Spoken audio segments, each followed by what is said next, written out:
안녕하세요. 셀러니즈 지우입니다.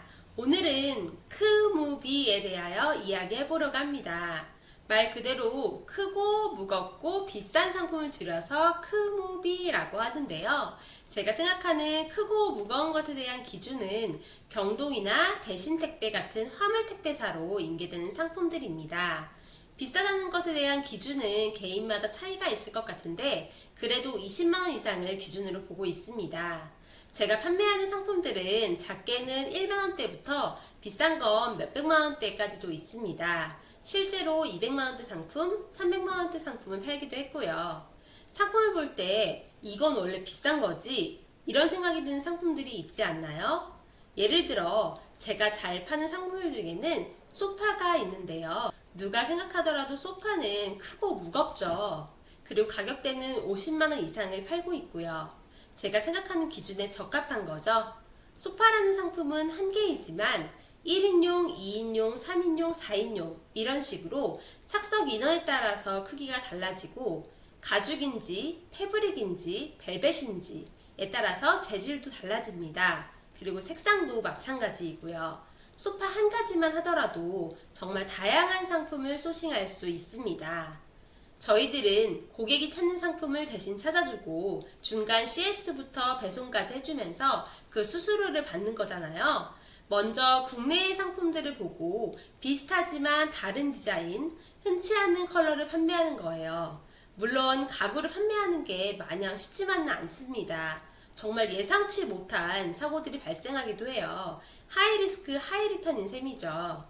그래서 배대지의 역할이 정말 중요합니다. 배대지는 다음 편에서 자세하게 이야기해 드릴게요. 다시 본론으로 돌아와서 우리가 크무비를 팔아야 하는 이유는 무엇일까요? 바로 매출 점프를 위해서입니다. 먼저 객단가를 생각해 봐야 합니다. 객단가는 월 매출에서 판매 수량을 나누면 되는데요. 여러분이 판매하는 상품의 객단가는 어떻게 되시나요? 저는 대략 10만원 정도입니다.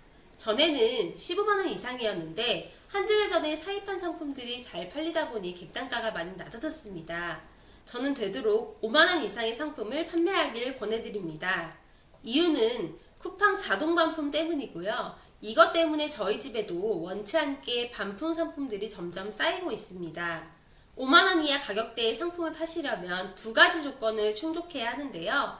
첫 번째, 가장 중요한 건 고객이 급하지 않아야 합니다. 필요는 하지만 당장 쓰지 않아도 되는 것들이어야 하고요. 그래야 두 가지로부터 조금이라도 자유로워질 수 있습니다. 배송 지연 등을 사유로 반품 신청하는 고객들, 그리고 중국 내 반품과 고객 CS로 소모되는 내 소중한 시간입니다. 두 번째는 향후에 내가 사입해서 팔아도 괜찮은 상품인가입니다. 마찬가지로 시간과 관련된 이야기인데요.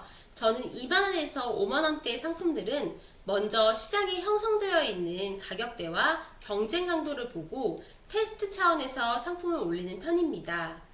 내가 사입하는데 부담이 없는 가격대이기도 하고 국내에서 잘 팔리는 가격대이니까요. 이런 상품들만 팔면 매출 1000만원이 쉽지 않습니다. 5만원짜리 상품을 200개 팔아야 하니까요. 그런데 객단가가 10만원이라면 100개로 줄어들죠. 동일한 매출이지만 그만큼 소모되는 시간이 줄어듭니다. 그래서 객단가를 높이고 크무비를 팔아야 하는 거예요. 이런 게 한 개씩 팔릴 때마다 매출이 점프하기 때문입니다. 제가 구매된 3개월 차에 매출이 1,500만원 정도 나왔는데요. 2개월 차 900만원에서 이렇게 높아진 이유가 크무비 덕분이었습니다. 100만원대, 300만원대 상품들을 판매했기 때문인데요. 반품 CS가 걱정된다고요? 사실 저도 그랬습니다.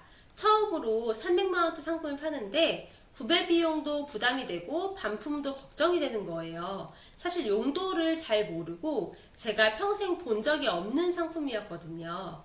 그래도 매출에 대한 욕심, 그리고 이걸 팔아봐야 다음에 또 비슷한 가격대 상품을 팔 수 있을 것 같았어요. 물론 과정 자체는 힘들었지만 덕분에 많이 배우기도 했었고요. 제 첫 사업자 통관이기도 했었습니다. 크무비를 파셔야 하는 이유 어떠셨나요? 다음에는 제가 어떻게 크무비를 판매하였는지 포장 방법, 사업자 통관, CS 등을 구체적으로 이야기해 보려고 합니다. 열심히 준비해 볼게요. 오늘 영상이 도움이 되셨다면 구독, 좋아요 부탁드립니다. 안녕!